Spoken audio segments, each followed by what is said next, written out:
yangu Isa akuyita jangweno omweyongeko ajude kisana mazima okuwonya omwoyo gwo.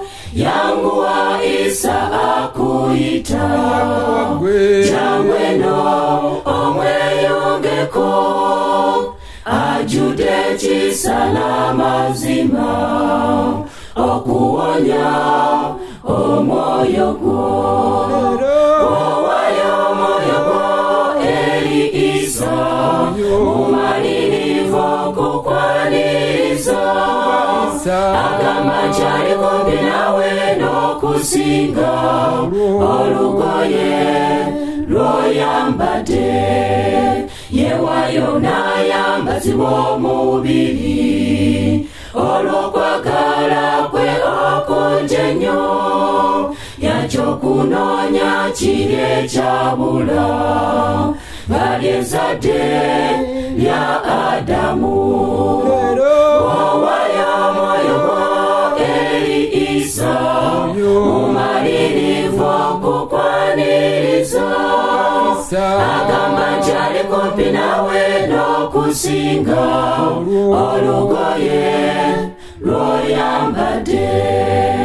Isa yajja okuleeta obulokozi naye abakulembeze ab'enzikiriza nga bayita mu mateeka bamuvunaana emisango 3 bamuvunaana okumenya yeekaalu agizimbire mu nnaku 3 n'okweyita nti mwana wa Katonda n'okumenya Sabiti.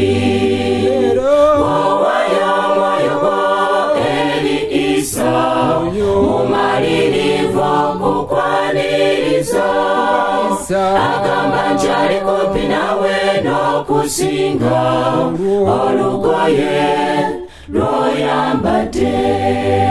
Abakulembeze ab'enzikiriza be bakomerera omwana wa Katonda baboogera nti omusaayi gwe gubeere ku ffe ne ku baana baffe. Mwabakulu b'amadiini abaliwo kati bwe mutennenya ne mukkiriza Isa ne mugibwako omusango gwa bajjajja bammwe ng'eyena yiye balindiridde.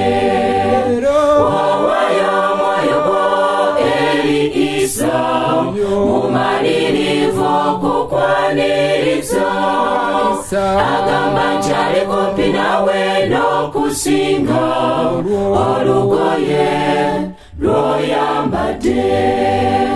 Leero gwe bw'omukkiriza n'omwatula mu maaso g'abantu n'okkiriza Isa nti ye mulokozi naye alikwanjula mu maaso ga Kitaawe.